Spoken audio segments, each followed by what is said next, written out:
Alright folks, welcome back to another raid video. So I just want to cover today the state of arena defense and how the AI patch has completely changed the defense meta in arena. It's been the biggest change to the defense meta since I started playing the game. The fact that we've had like reaction accessory as well at the same time has made it even more crazy, but I think the AI patch is probably the biggest, to be honest. It's absolutely huge. So yeah, I just want to cover over that, and I'm going to go through a bunch of champions that have really benefited from the AI patch. I know this is a little bit late, but I wanted to kind of let champions play out and see who was good and see who was getting used. So now I've got a rough idea of the kind of meta just now, and who's all getting used a lot more because of the AI patch. So there's about 12 champions here. There's a lot of obvious ones that everyone will know, but I'm just going to go through everyone that I can think of just now, just so we've got kind of one video which sums up it all. But there's probably some not so obvious ones in here too, so there's good information for everyone. So let's just crack on with it. The first two are both, I was going to say the first one is actually two champions. You can probably all guess the two of them when I highlight the orcs and the skinwalkers. So it's going to be my buddy Basher, because of his A2, attacks all enemies, increase cooldown of target skills by 2 turns, and obviously the fantastic Warlord, who is probably the #1 champion in the game for Arena right now, especially Arena Defense. So he does the same thing as Basher, but he actually puts them all on cooldown completely, and then he can also fully deplete the turn meter on like a 50% chance.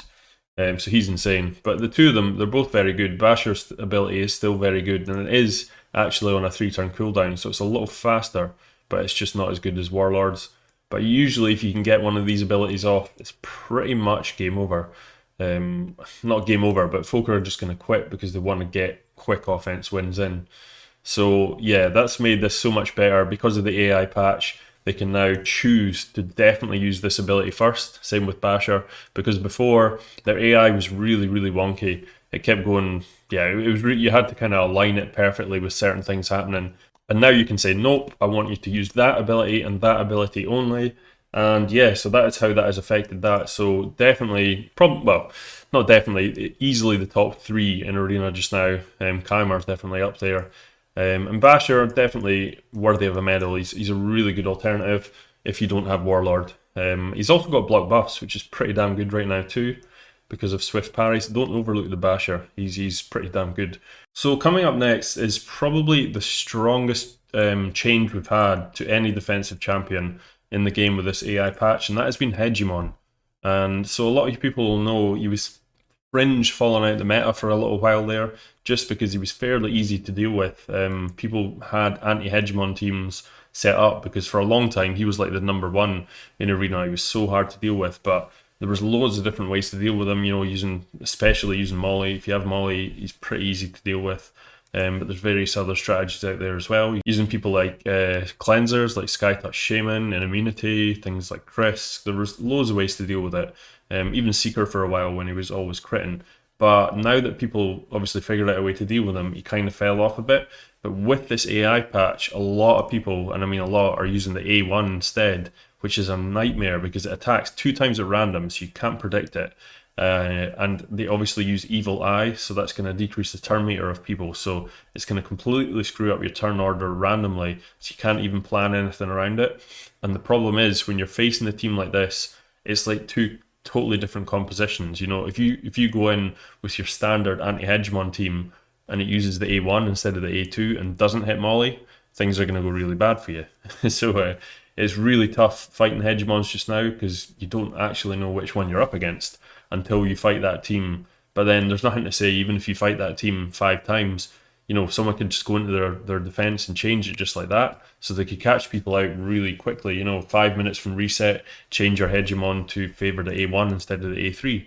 You're going to catch a lot of people out. So Hegemon, in my opinion, has had the biggest buff with this AI patch for arena defense. Makes it a bit of a nightmare. You've got so much RNG to think about already with like swift parry, reaction, all this kind of stuff. Now you've got to have a little bit of RNG whether you fight an A1 or an A2 Hegemon. The next one I'm going to cover is Ye Old Faithful, and we're Undead Hordes. We're looking at Siphy actually. So a lot of people will maybe think, why are you choosing Siphy? But I've noticed quite a few teams that actually set her to use her A1 first, which I know seems a bit crazy because her A2 is so good, but it can really catch people out. And what she does is her AI is so good, it always targets the person with the most turn meter, so it can totally throw off a team. So for defense, it's probably better sometimes to actually have the A1 because the A2 is very predictable. You know, people are going to come in, they're going to think, oh, Siphy, right away we're going to get 3 buffs, so they might put a Valkyrie in their team or something. But your Siphy's actually set to do the A1 first, which is going to completely screw up their composition, totally catch them out. And the great thing about this AI patch is now you're kind of, well, it's great and it's not so great, depends how you look at it, but if you go into a fight, you've got to try and think, oh right, is this Siphy going to be doing their A2 or A1, because it's 2 completely different compositions depending on which one you do. So setting Siphy to the A1 is actually a pretty decent move just now. I've seen it work quite a few times, can catch a lot of people out. Yeah, really, really cool. The next one is my personal favourite nuker, love this guy, Ethos. If you want to run Ethos in a full crit damage build without any crit rate, he still always favoured his A2, to be honest. Occasionally did favour his A3, but it was pretty hard to figure out why and when he would do it. So if you want to just build that absolute smacking nuke A3 Ethos, then just go for it and just use the AI to choose this ability first. So that's what I do. I run him about 50-60% crit rate because I think that seems to be pretty optimal. You can get loads of good stats into him that way. His A2 still works the vast majority of the time because it's a 3-hitter, so it just has to hit maybe 2 crits or something to do a ton of damage. The A1 always hits hard, but obviously you're looking to use these 2 abilities. They're both solid AoEs, and if you use them with like a Kymar, you can reset and just use this ability again anyway. So yeah, so that is the reason he's good with the AI patch. Now, another very obvious one people have all covered, but I'm just going to say it because it's definitely part of the video, is Madame Ceres. So before, her AI was super wonky, but now you can guarantee she's going to use her prime skill. So that's the Midnight Ritual, removes all buffs, blah blah blah, you all know what it does. But now she does it on defense, so she can be used in defense. You don't particularly use her in defense that much, to be honest. She's not much of a defense meta at the moment, but she is definitely usable, so that is one option you can put in there.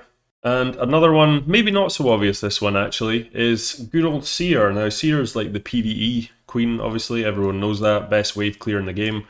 But I did a video a while ago using Seer in Arena, and if you can get god tier gear, she's actually pretty insane in Arena.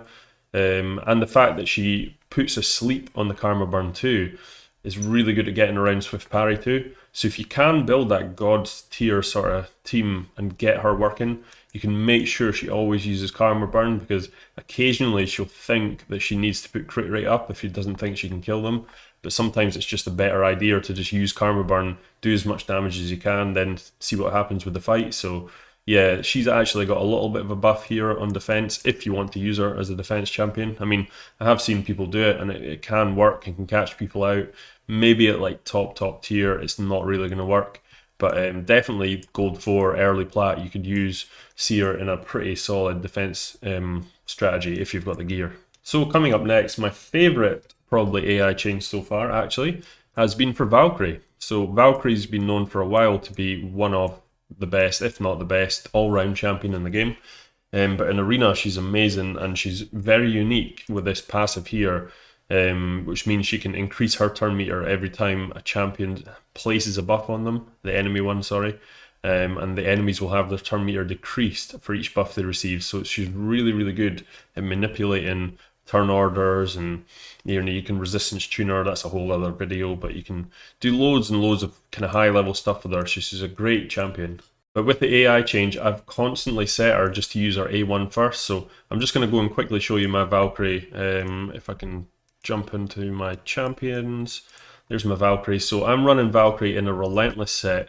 Now, I've only ever had 2 quad speed rolls in this whole game, the whole time I've been playing it, and they've both come on relentless gear, and I got an accuracy piece here and a really decent defense piece here, shield piece here, so they're both on Valkyrie, so I've got 2 quad rolls on, so she is got pretty damn good gear on her, but once I glyph all this, she'll be well over 300 speed, decent amount of defense, and 500 accuracy, so that is pretty good. But That, yeah, I mean, that's more than enough to cut in on anyone. But the great thing about using the A1 is, again, like Siphy, she'll target the person with the highest turn meter. So on defense, she'll totally throw off teams' compositions, or speed compositions anyway. And the good thing about having Relentless is a lot of the time she'll do this, take someone down, and then still put up the shield and counterattack, which is amazing first play. You know, if someone comes in and right away gets A1 by a Valkyrie and their fast champion, boom, straight into stand firm, you know, it's not looking good for them at that point. So that's definitely been one of my favourite changes to arena defense, is using Valkyrie's A1 rather than the A2, because the A2 generally is just going to get stripped anyway. So using the A1 is much more beneficial because, you know, it can hit through immunity, things like that. It's just decreasing turn meter, so very, very strong now in arena defense. Even though she was amazing before, she's even better now. And another Dark Elf here, actually, this time is Lanicus. For all you people who do want to run a blender composition on defense, I wouldn't highly recommend it, but it can be a viable strategy. So Lanicus can now be used, because before she would always favour her A3, and it does have a 50% chance of granting the extra turn once you book it, but you know, that's 50-50 whether she's actually going to do the ability that wins you the game or not. So now you can set it to do the A2, and she can be used as a blender composition on defense. So that's, I guess, a buff, definitely. Well, it's a big buff. Now, this beautiful lady here is the best tank in the whole game. I did a video on her ages ago, and I knew she was always going to be good, but the thing I mentioned then is whenever this AI patch comes out, she will be insanely good, because she always favoured her A2, which is kind of counterproductive, because most of the time you're going to be ploughing it straight into a Siphy's block debuffs, so it's not going to do anything. So you always want to use this A3 first. So she's super tanky, she takes a ton of damage, but when she puts on ally protection and strengthen, yeah, that's it. It's all she wrote. So you want to set this to go first rather than the A2, and then she will definitely hold her crown as the tankiest champion in the game. Can keep anybody alive. She's really good. So she's had a huge buff with this AI patch. And here's one probably not a lot of people thought of, but it was actually Countess Lix. Now, I don't want to say she's meta, but she does catch a lot of people out, and you do see a lot of Astralon Countess Lix teams running on defense. People that know how to deal with it, yeah, it's easy to deal with, but I see a lot of people on Twitch and stuff get caught out with this just because of her passive. Fills her turn meter whenever an ally receives a debuff. So that fills her turn meter, and then if Astralon's in the same team, it removes the debuff. So something like Kymar comes in, sleeps them, that boosts her turn meter a load, then she removes the buff, and then she's able to come in and do block cooldown skills, which is amazing. But a lot of the time, what happens is this goes straight into block debuffs from someone like Siphy, who is always in these sort of offense teams. So I prefer running her on defense and set her to use the A2 first, because it's going to attack all enemies 3 times. 30% decreased speed won't land, but you will have the chance to decrease the turn meter by 10% each time. So potentially a 30% AoE turn meter decrease, which is really, really strong on defense. And it's going to hit through immunity, because it doesn't have to, you know, it doesn't have to land a debuff. It's just the decreased speed that won't land. So if you are running her on defense, this here would be potentially a better thing to land, but this will be more consistent, so I would probably opt for that. But that's one champion, I guess, that isn't talked about a lot on arena defense.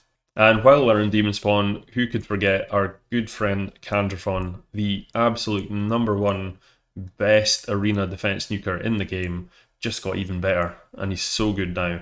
So the thing about Kandraphon, and everyone will know this, is a lot of the time he'll use his A2, which hits so hard. He's got all this good stuff happening, his passive triggers, he gets a veil on, the veil can't be removed, he comes in, does a ton of damage, leaves one guy standing with like a slither of health left, and then decides to do the A3. And then that person who's left is either like a Duchess or a Arbiter, then they revive the whole team, and then it all snowballs again. So basically, when you're running him on arena defense, just get rid of this altogether. Just say, do not use your A3 whatsoever, and he will just use these 2 skills, and he'll blow everybody up.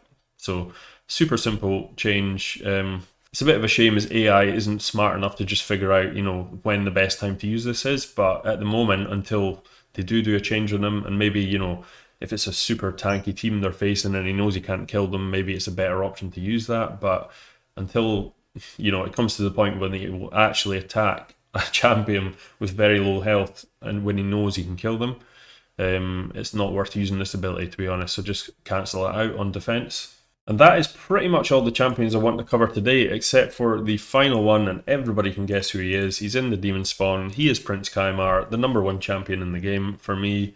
Warlord, like I say, is very close to being there for Arena, but Kymar is just good everywhere, absolutely everywhere in the game. So good, and he just got even better on Arena defense. So he was in pretty much everybody's Arena offense team before, absolutely everyone's. I've been using this guy since I started because he was one of the first champions I pulled. I think my first ever Arena video I did like a year ago, I was using a team similar to what people are using now, which is basically Arbiter, Kymar into like Nuke Reset type thing. So he's so good, really strong, got the speed aura as well. But the problem was he always used his A3, regardless of what was happening. Even if he was first on the team, he would still use his A3 if no one's used any skills, which seemed a bit crazy. So now that you can set him to use the A2, he's become so good for Arena defense as well. So you won't really see Arbiter on Arena defense anymore. It's pretty much always Kymar if you want a speed lead. Because yeah, it's not going to happen. That sleep is so strong, and you remove buffs. Well, you will remove buffs. You potentially place the sleep. Such a good champion, just got even better. Definitely the best in the game. So had to finish on a high note. That is Kymar. If any of you guys can think of any others, I know there are more. I think folk like Siphy Flametongue, a few others come to mind that have had buffs, but I didn't want to cover a lot of these champions. This was more to cover like Arena meta champions, and sort of fringe meta champions, cool champions that can be used in Arena defense. But yeah, I think it has been the biggest change to Arena defense since I've started playing the game. Leave in the comments below what you guys think, and yeah, I hope you enjoyed the video. Please like and subscribe to the channel if you haven't done so already. Stay tuned for more giveaways. We did a giveaway in our last video, like I said, and we should be doing one again fairly soon. So that's it, guys. Have a great day. Peace.